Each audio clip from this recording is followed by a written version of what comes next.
Hello guys, कैसे हो आप लोग। तो आज हम करेंगे इलस्ट्रेशंस जो कि सिंगेज की बुक को हम लाइन बाय लाइन पढ़ रहे हैं। और मैंने लेक्चर 5 तक इसको कवर कर लिया है। लेक्चर 5 मतलब कूलम्स लॉ तक कवर कर लिया है और कूलम्स लॉ का वेक्टर फॉर्म तक कवर कर लिया है।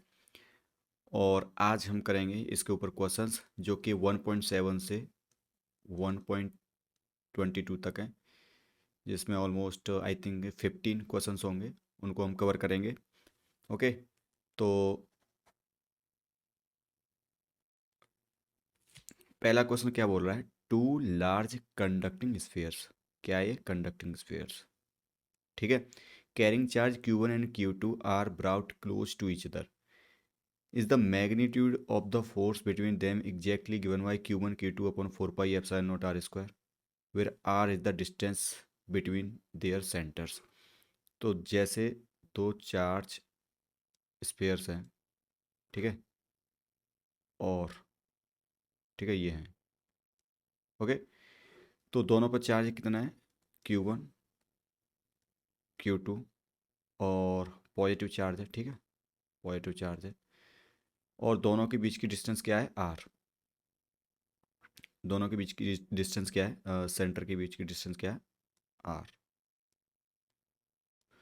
तो हमने पढ़ा है कूलम्स अकॉर्डिंग टू कूलम। तो एफ सी कितना हो जाएगा अकॉर्डिंग टू इलेक्ट्रोस्टैटिक फोर्स, क्या हो जाएगा, ए Q1 Q2 upon are square. ठीक है। तो ए की वैल्यू 1/4 पाई एप्सिलॉन नॉट, तो ये हो जाएगा Q1 Q2 upon 4 pi epsilon naught R square. देखने में तो ये काफ़ी सही लग रहा होगा कि हाँ ठीक है, हो सकता है, बट ये गलत है। क्यों, मैं बताता हूँ। देखो, जब ये स्फेयर्स एक दूसरे के पास में होंगे, ठीक है, क्या ये एक दूसरे के पास में, देखो बोला है उसने कि क्लोज टू इच अदर, मतलब आर की वैल्यू काफ़ी कम है। ठीक है। जब ये स्फेयर एक दूसरे के पास में होंगे तो ये क्या करेंगे कि ये चार्ज है ना, ये चार्ज इन दोनों जो चार्ज जो इस तरह से इसके ऊपर स्फेयर के ऊपर जो फैला होगा वो सही से डिस्ट्रीब्यूट नहीं होगा।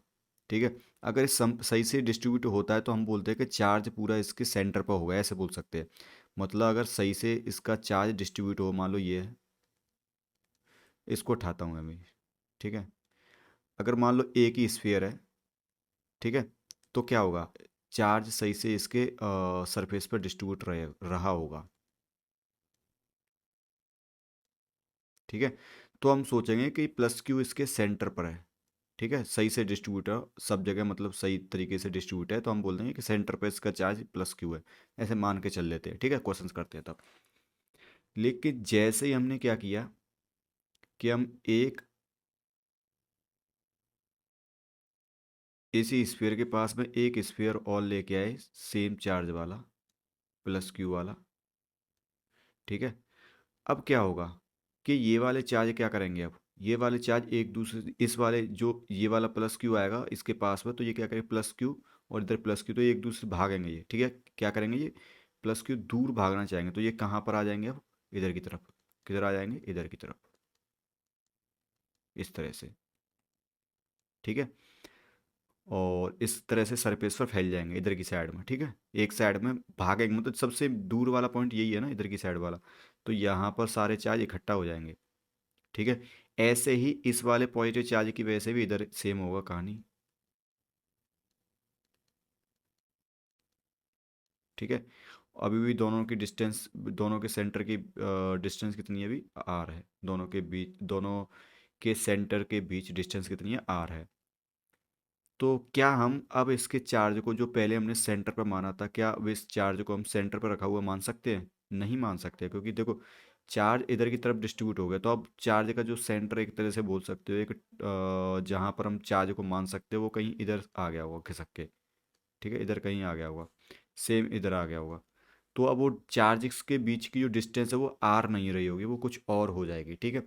इसलिए ये वाला इसलिए ये फोर्स, ये वाला फोर्स अप्लाई नहीं कर सकते हम। ठीक है। इसलिए force can not be Q1 Q2/4πε0 r²। ठीक है। अगर अगर r कब अप्लाई हो सकता है, अगर ये r बहुत ज़्यादा बड़ा है, बहुत ज़्यादा बड़ा है किससे, इसके डायमीटर से या इसके साइज से, स्फीयर के साइज से बहुत ज़्यादा बड़ा है, तब हम कह सकते हैं कि ये अप्लाई कर सकते हैं। क्यों? क्योंकि तब तब ये अप्लाई हो सकता है। ठीक है, क्यों? देखो, अगर आर बहुत ज़्यादा बड़ा होगा इनके साइज से, तो ये मतलब बहुत ज़्यादा दूर होंगे, तो ये इनका मतलब ये जो पॉजिटिव एक दूसरे पे जो इन्फ्लुएंस गिरा रहे थे, मतलब कर रहे थे, एक दूसरे पे जो एक मतलब ये चार्ज है जो स्फीयर का, वो एक दूसरे पे जो इन्फ्लुएंस कर रहे थे वो नहीं होगा। उसकी वजह से इसका चार्ज डिस्ट्रीब्यूशन सेम ऐसा ही रहेगा जैसा ये है। ठीक है, तो सेम इस तरह से ही होगा। और तो हम बोल सकते हैं कि सेंटर पर रखा हुआ हम चार्ज मान सकते हैं, तो हम बोल देंगे कि हाँ ये रूल फॉलो हो जाएगा, क्योंकि सेंटर पर चार्ज रखा है तो इसका मतलब है दोनों चार्ज एक दूसरे से आर डिस्टेंस पर हैं। मतलब सेंटर पर चार्ज था, मतलब सेंटर पर चार्ज रखा हुआ माना था हमने, तो इसका मतलब है दोनों चार्ज के बीच का डिस्टेंस कितना है, आर। लेकिन जब दोनों क्लोज रहते हैं तो चार्ज इधर की साइड, दोनों चार्ज एक दूसरे से दूर भागते हैं तो सिमेट्री बिगड़ जाती है, तो चार्ज को हम सेंटर पर नहीं मान सकते, चार्ज को कहीं और दूसरे पॉइंट पर मानेंगे, इधर की तरफ होगा कहीं। ठीक है, सेंटर से अभी। तो अब चूंकि आर चेंज हो गया तो हम ये वाला फॉर्मूला यूज नहीं कर सकते अब, तो इसलिए ये सही है, मतलब हमारा मतलब इसका आंसर ये होगा कि दिस इज नॉट वैलिड है। वैलिड कब होगा, जब आर बहुत ज़्यादा बड़ा होगा इसके साइज से। ठीक है, आर बहुत ज़्यादा बड़ा है, मतलब कहने का मतलब है आर बहुत दूर रखा है। ठीक है, आर मतलब दोनों के बीच की दूरी बहुत ज़्यादा दूर है, जो कि इनके साइज के कंपेरिजन में बहुत ज़्यादा है, ऐसे समझ सकते हो, तब ये अप्लाई कर सकते हैं। क्योंकि तब उस केस में ये जो चार्ज है वो इसी के सरफेस पर डिस्ट्रीब्यूटेड रहेगा, कोई भी एक दूसरे पे इफेक्ट नहीं डालेंगे, जिससे ये वाला प्रभाव आए, ये वाला इफेक्ट आए। ठीक है, इसको बोलते हैं इंडक्शन वाला इफेक्ट बोलते हैं ना इसको। ठीक है। हम्म।